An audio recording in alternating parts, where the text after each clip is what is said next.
ರಾಜ್ಯಕ್ಕೆ ನ್ಯಾಯವಾಗಿ ಕೊಡಬೇಕಾಗಿರೋದನ್ನೇ ಕೊಡೋದಿಲ್ಲ, ಮತ್ತು ಬಜೆಟ್ನಲ್ಲಿ ಘೋಷಣೆ ಮಾಡಿರೋದನ್ನೇ ಕೊಟ್ಟಿಲ್ಲ. ಇವತ್ತಿನವರೆಗೆ 23-24 ಬಜೆಟ್ನಲ್ಲಿ ಅಪ್ಪರ್ ಭದ್ರಾ ಯೋಜನೆಗೆ 5300 ಕೋಟಿ ಕೊಡ್ತೀವಿ ಅಂತ ಹೇಳಿದ್ರು. ಬಜೆಟ್ನಲ್ಲಿ ಘೋಷಣೆ ಮಾಡಿದ್ರು.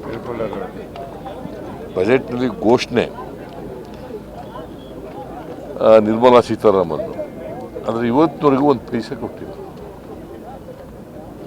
ಅದರಿಂದ ನಾನು ಅವರು ಹೇಳೋದನ್ನೇ ಕೊಟ್ಟಿಲ್ಲ ಅಂತಂದರೆ ಏನು ನಿರೀಕ್ಷೆ ಮಾಡೋದು ಅವರಿಂದ ರಾಜ್ಯಕ್ಕೆ?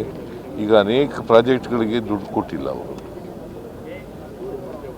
ಆಮೇಲೆ ನಮಗೆ ನ್ಯಾಯಯುತವಾಗಿ ಬರಬೇಕಾಗಿದ್ದಂಥ ತೆರಿಗೆ ಪಾಲಿನಲ್ಲೂ ಕೂಡ ಡೆವಲ್ಯೂಷನ್ ಆಫ್ ಟ್ಯಾಕ್ಸಸ್ ಅದನ್ನು ಕೂಡ ಸರಿಯಾಗಿ ಮಾಡಿಲ್ಲ ಅವರು. ಅನ್ಯಾಯ ಆಗಿದೆ.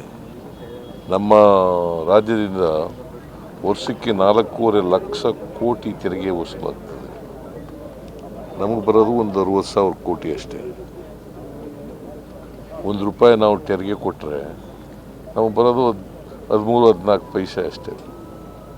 ಅಲ್ಲಿಗೆ ಅವ್ರಿಗೆ ನಮ್ಗೆ ಅನ್ಯಾಯ ಮಾಡಲೇಬೇಕು ಅಂತ ಮಾನಸಿಕ ನಿರ್ಧಾರ ಆಗ್ಬಿಟ್ಟಿದ್ದಾರೆ ಅವರು. ನಮಗೆ ಅನ್ಯಾಯ ಮಾಡಲೇಬೇಕು ಈ ಸರ್ಕಾರ, ಅಂದರೆ ಈ ರಾಜ್ಯಕ್ಕೆ. ಏನಂತ ಕರೆಯೋದು ಇದಕ್ಕೆ? ನೀವೇನು ಕಾಯಿನ್ ಮಾಡಿ ನೋಡೋಣ. ಏನು ಮತ್ತೆ ಕಾಯಿನ್ ಮಾಡ್ರಿ ನೀವೇ.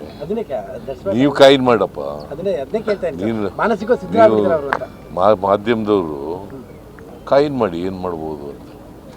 ಅನ್ಯಾಯ ಆಗಿದೆಯಾ ಇಲ್ವಾ ರಾಜ್ಯಕ್ಕೆ? ಅವರು ಬಜೆಟ್ನಲ್ಲಿ ಘೋಷಣೆ ಮಾಡಿದ್ದು ದುಡ್ಡು ಕೊಡಲಿಲ್ಲ ಅಂತಂದರೆ ಸರ್, ನಬಾರ್ಡ್ ಕಟ್ ಮಾಡಿದ್ರಲ್ಲ ಸರ್, ಅದಕ್ಕೆ ಲೆಟರ್. ಆಮೇಲೆ ನಬಾರ್ಡ್ನಲ್ಲಿ ಗ್ರಾಂಟ್ ಬಂತಂದ್ರೆ ಸರ್ ಮಾಡಲಿಲ್ಲ. ಸುಮಾರು 58% ಕಟ್ ಮಾಡಿಬಿಟ್ರು. 58%. ಕಳೆದ ವರ್ಷ 5,600 ಕೋಟಿ ಕೊಟ್ಟಿದ್ರು. 2,340 ಕೋಟಿ ಬಂದಿದೆ. ಹಿಂಗೆ ಕರ್ನಾಟಕಕ್ಕೆ ಅನ್ಯಾಯ ಮಾಡಲೇ ಇದ್ದಾರೆ ನಿರಂತರವಾಗಿ.